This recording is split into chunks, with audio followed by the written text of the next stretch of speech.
반갑습니다. 오늘 수업 시작하겠습니다. 오늘은 교과서 44쪽을 한번 같이 볼 겁니다. 지난 시간까지 우리는 운율에 대해서 배우고 운율과 관련된 시를 확인한 다음 반어에 관련된 개념을 배우고 반어와 관련된 시를 배웠습니다. 그래서 여러 가지 시를 통해서 운율과 반어를 지금까지 공부를 했고요. 오늘은 역설이라는 새로운 것에 대해 배울 예정입니다. 우선은 조금 교과서 진도를 바꾸어서 교과서 44쪽에 있는 벌레 먹은 나뭇잎이라는 시를 먼저 보도록 하겠습니다. 사실 교과서 44쪽에 있는 시는 앞부분 교과서 내용을 모두 확인한 다음에 그 다음 새로 선택해서 하는 학습으로 나와 있는 시입니다. 근데 뒤에 있는 시를 먼저 보는 이유는 앞에 있는 시보다 뒤에 있는 시가 여러분들이 이해하기에 조금 더 쉽기 때문에 이 시를 바탕으로 역설이라는 개념을 새로 배우고 그 다음 앞으로 돌아가서 이형기의 낙화라는 시를 보면서 마지막으로 역설에 대해 정리할 예정입니다. 그래서 44쪽을 펼쳐보면 이렇게 나와 있어요. 시에 나타난 역설을 이해하고 이를 활용하여 광고 문구를 만들어 보자라고 적혀 있습니다. 오늘 우리는 광고 문구를 만들어 보지는 않을 거고요. 시에서 역설이라는 것이 무엇인지 어느 부분에서 나타나 있는지를 확인할 때 시의 내용과 관련지어서 보도록 하겠습니다. 아랫부분에 나타나 있는 시 한번 보겠습니다. 벌레 먹은 나뭇잎 이생진. 나뭇잎이 벌레 먹어서 예쁘다. 귀족의 손처럼 상처 하나 없이 매끈한 것은 어쩐지 베풀 줄 모르는 손 같아서 밉다. 떡갈나무 잎에 벌레 구멍이 뚫려서 그 구멍으로 하늘이 보이는 것은 예쁘다. 상처가 나서 예쁘다는 것은 잘못인 줄 안다. 그러나 남을 먹여가며 살았다는 흔적은 별처럼 아름답다. 라고 적혀 있습니다. 자, 지금부터 오늘 수업에서 태도 점수 반영되는 부분 알려드리도록 하겠습니다. 영상을 지금 보고 있는 친구들은 이렇게 하도록 할게요. 자, 지금부터 팀즈에서 선생님에게 개인 채팅 보냅니다. 자, 개인 채팅을 선생님이 지금 말하는 내용으로 채워서 보내줄 경우에는 플러스 점수를 주도록 하겠습니다. 첫 번째, 지금 이 시에서 긍정적으로 바라보고 있는 대상이 무엇인지, 그 다음 그 이유가 무엇인지, 두 번째, 이 시에서 시적 화자가 부정적으로 생각하는 대상이 무엇인지, 그 대상을 부정적으로 바라보는 이유가 무엇인지. 자, 세 번째, 긍정적인 대상과 부정적인 대상이 시에서 나타나는데 이렇게 긍정적인 대상과 부정적인 대상을 얘기함으로써 이 시에서 말하고 싶어 했었던 주제는 무엇인 것 같은지. 다듬어지지 않은 말도 괜찮기 때문에 여러분들이 생각했을 때 어떤 대상을 좋아하는 것 같은지, 어떤 대상을 싫어하는 것 같은지, 좋아하고 싫어하는 이유는 각각 무엇인지, 그래서 이 시의 주제가 무엇인가 생각해서 팀즈 개인 채팅으로 이번 교시 안에 보내놓도록 합니다. 그 다음에 만약에 나는 정말 이 시를 잘 모르겠다 할 수도 있죠. 그러면 선생님 수업 다 듣고 과제로 개인 채팅으로 제출해 주시면 선생님이 확인해도 되니까.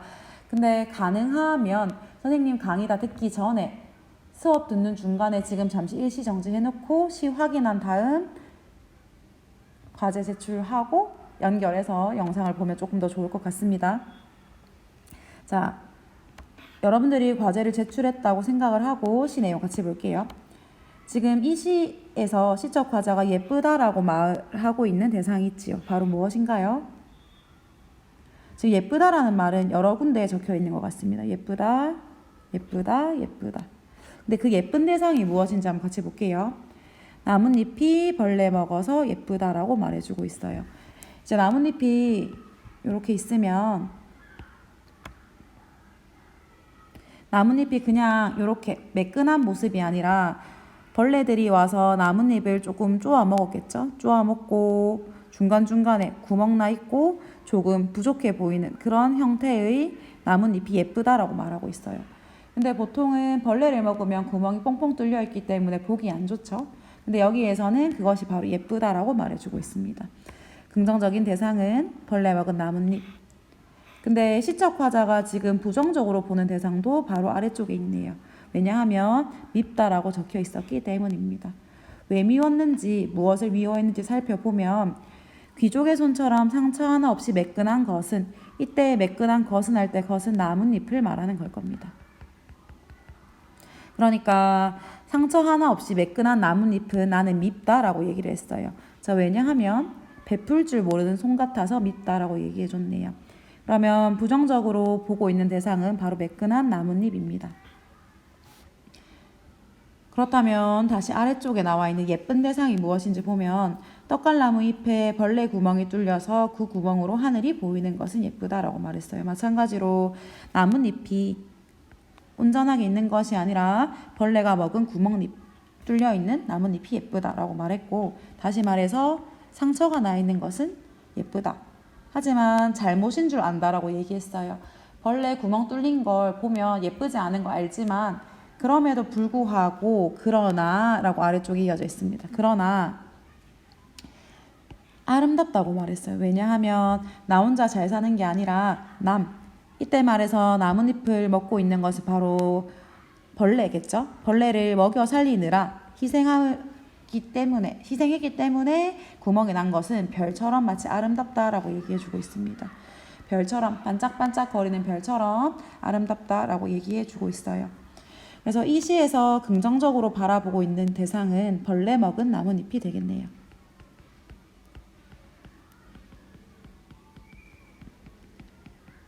왜냐하면 혼자 잘 사는 것이 아니라 벌레를 먹였기 때문에 벌레에게 베풀고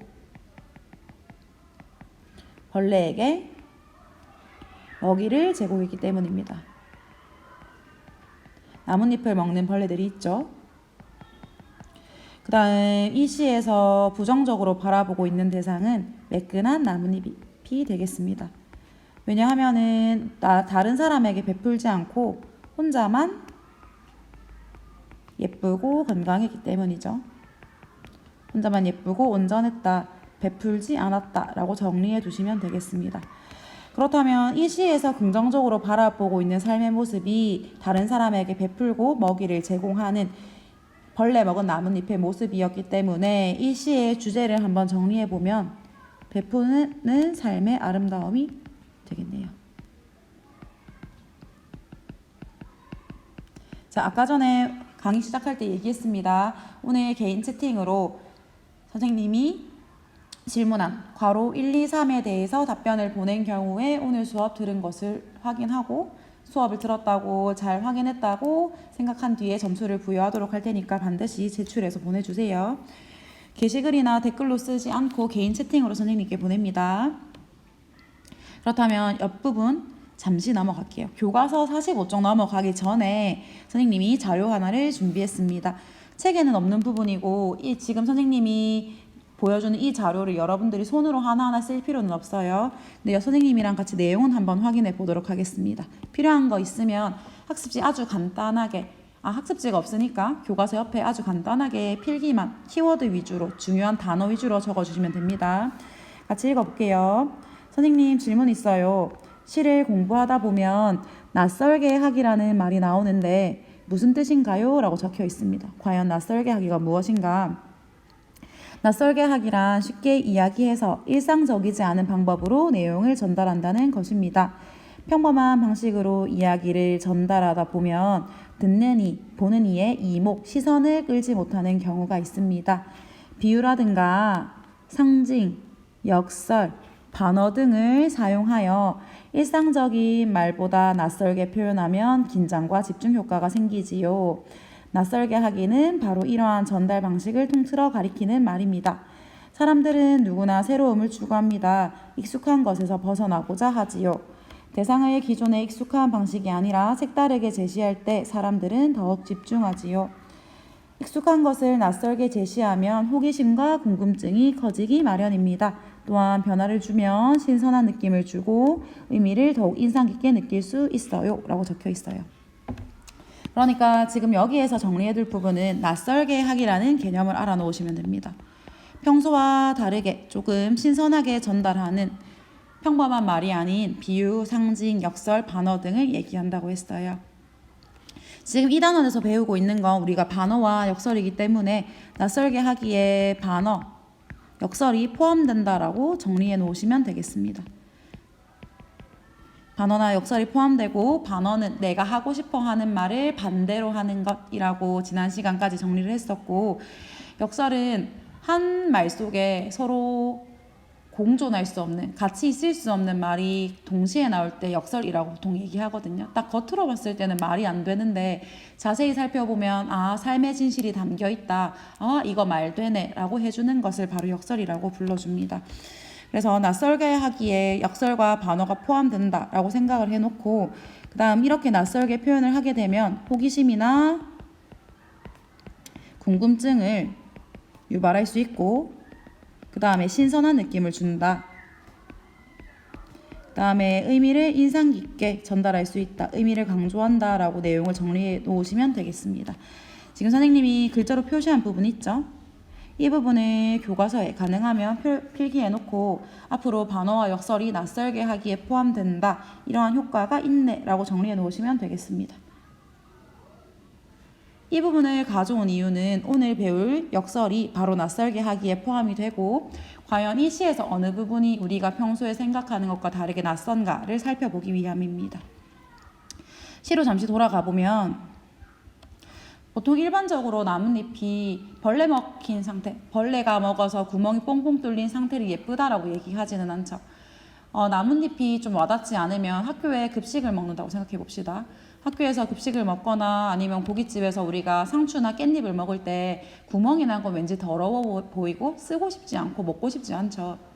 근데 여기에서의 시적 화자는 그러한 나뭇잎이, 깻잎이, 상추가 조금 구멍이 났던 게 예쁘다라고 얘기를 하고 있어요. 우리가 평소에 생각해왔던 것과 다른 낯선 부분입니다. 그래서 여기에서 쓰인 나뭇잎이 벌레 먹어서 예쁘다, 상처가 나서 예쁘다 라고 하는 건 바로 역설입니다. 딱 봤을 때 말이 안 되죠. 상처가 난 것이 어떻게 예쁜가요? 구멍 뚫린 깻잎 먹고 싶지 않죠. 근데 여기에서는 딱 봤을 때 말은 안 되지만 잘 생각해보면 그렇게 구멍 뚫린 나뭇잎이라는 게 혼자 잘 사는 게 아니라 남을 베푸는 모습이었기 때문에 그런 것까지 고려하면 벌레 먹은 나뭇잎이 되게 예쁘구나 라고 이해할 수 있습니다. 딱 눈으로 봤을 때는 이게 무슨 말이지 싶지만 자세히 생각해보면 의미가 무엇인지 알 수 있는 이런 것을 바로 역설이라고 불러줍니다. 학습활동을 한번 풀어볼게요. 학습활동 풀어보면은 내용과 표현을 중심으로 시를 감상해보자 라고 적혀 있습니다. 벌레 먹은 나뭇잎을 대하는 말하는 이의 태도가 어떤지 이야기해보자. 말하는 이는 벌레 먹은 나뭇잎을 긍정적으로 바라보고 있었지요. 긍정적인 시각으로 바라보고 있었습니다. 왜냐하면 그것이 바로 베푸는 삶이었기 때문입니다. 베푸는 삶의 모습이 벌레 먹은 나뭇잎에서 보여졌기 때문에 긍정적인 시각을 가지고 있다, 아니면 긍정적인 태도를 가지고 있다라고 정리해 놓으시면 되고, 나뭇잎을 대하는 태도가 이랬다면 역설이 드러난 구절을 찾고 이유를 적어보자라고 되어 있습니다. 이때 역설이라고 하면은 겉으로 봤을 때는 말이 안 된다, 다시 말해서 겉으로 봤을 때는 모순된다라고 얘기합니다. 뜨거우면서 동시에 차가운 것, 맛있으면서 맛없는 것처럼 동시에 존재하기에 어려운 내용을 제시하면서 이거 말이 좀 안 되는 것 같은데, 이거 딱 봤을 때 좀 이상한데 라는 생각이 들게 만들어요. 근데 속에는 아주 중요한 진리, 삶의 진실, 아니면 중요한 의미를 담고 있습니다. 이 시에서 예를 들어보자면 바로 벌레 먹은 나뭇잎이